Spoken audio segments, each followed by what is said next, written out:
Kompas TV yang didukung oleh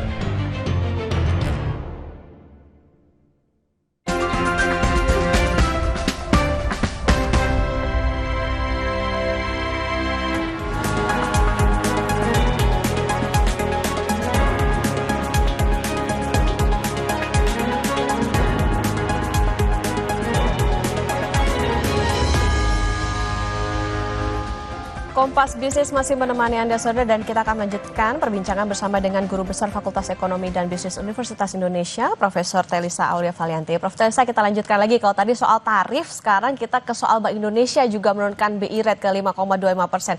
Apakah ini momentumnya tepat atau justru sebenarnya ya kita udah kehilangan momentum nih, Prof, terlihat dari penyaluran kredit yang melambat dan daya belinya yang makin turun?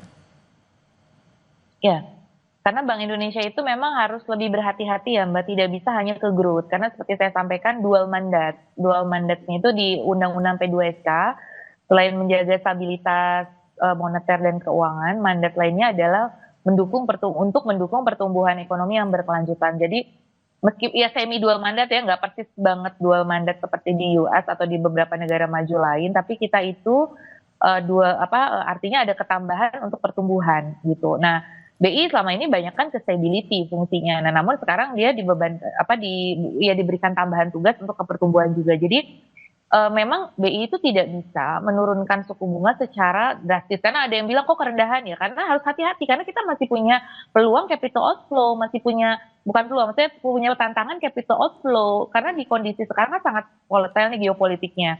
Arus modal keluar itu bisa, jadi BI tidak bisa terlalu banyak menurunkan BI rate, karena kalau misalkan BI rate turun terlalu banyak, kita khawatir capital outflow rupiah yang kena. Walaupun untuk mendorong pertumbuhan kredit. Jadi BI seringkali menghadapi dilema nih, menjaga kestabilan di domestik dengan di luar negerinya. Nah, kestabilan luar negeri itu capital outflow rupiah. Jadi rupiah tetap harus dijaga. Jadi bagaimana tengah-tengah nih antara menjaga inflasi dan daya beli tadi dengan menjaga stabilitas rupiah. Nah, betul, sudah ada indikasi pertumbuhan kredit melambat dan seterusnya, uang beredar juga melambat ya, menunjukkan di masyarakat tuh likuiditas juga mulai terpengaruh dengan penurunan harga komoditas, karena harga komoditas itu sangat pengaruh termasuk ke likuiditas kita gitu. Jadi di masyarakat tuh kredit melambat karena komoditas melambat. Pertumbuhan kredit kita itu sangat berkorelasi erat. Kami udah pernah melakukan penelitian, sangat erat sekali korelasi antara pertumbuhan kredit dengan pertumbuhan harga komoditas. Jadi kalau harga komoditas turun, kredit juga melambat. Itu memang memang sinyal yang cukup kuat.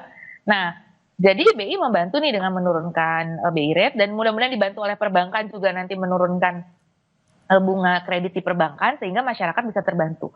Jadi menurut saya ini tidak kehilangan momentum, karena momentumnya tuh inflasi kita nih yang beberapa bulan berturut-turut ini ternyata menunjukkan signal pelemahan. Nah, baru BI berani untuk menurunkan BI rate tadi gitu. Dan melihat rupiahnya sendiri masih di level yang achievable sehingga BI berani untuk melakukan itu. Jadi memang nggak bisa cuma hanya untuk mendorong kredit gitu kalau Bank Indonesia, karena fungsi mendorong ekonomi itu juga banyak di fiskal ya, growth gitu. Oke, ada langkah yang perlu hati-hati juga dari Bank Indonesia. Prof, Betul. ini Bank Indonesia juga bilang perbankan makin hati-hati nih nyalurin kredit. Gimana resiko kredit macet saat ini, Prof?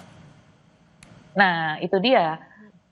Balik ke harga komoditas dan economic driver kita, karena economic driver kita memang sedang mengalami perlambatan dan harga komoditas kita juga melambat, dan di tengah ketidakpastian global pasti risk premium bank itu, risk appetite bank itu semakin meningkat terhadap risiko, sehingga perbankan juga akan lebih hati-hati dalam menyalurkan kreditnya. Saya banyak bicara dengan direktur-direktur bank, mereka menyampaikan bahwa sekarang tuh yang penting menjaga kualitas kredit. Mereka nggak kejar target plafon, tapi mereka kejar target tuh quality, karena mereka khawatir. Jadi semakin resikonya meningkat, mereka juga mencoba untuk risk averse gitu, menghindari resiko. Nggak berani yang melakukan yang namanya excessive credit risk taking gitu, nggak berani seperti itu. Jadi perbankan memang cenderung lebih namanya perbankan juga ini ya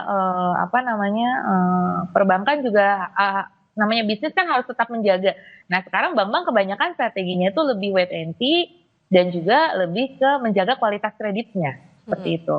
Oke, ada langkah hati-hati dari Bank Indonesia, terutama untuk menurunkan BI rate tadi, tentu juga sudah mempertimbangkan bagaimana kondisi dan juga dampak dari faktor-faktor eksternal, termasuk juga tadi tarif Trump ya, Prof. Ini the clock is ticking. Kita tunggu bagaimana nanti dari pemerintah supaya bisa tetap menjaga ekonomi bisa tetap stabil di tengah adanya pengaruh dari internal maupun eksternal. Terima kasih, Guru Besar Fakultas Ekonomi dan Bisnis Universitas Indonesia, Profesor Thalisa Aulia Valianti. Sehat selalu, Prof. Saudara, polisi kembali menetapkan 1 orang sebagai tersangka dalam kasus penjualan bayi di Bandung, Jawa Barat. Tersangka ditangkap usai bertolak ke Singapura.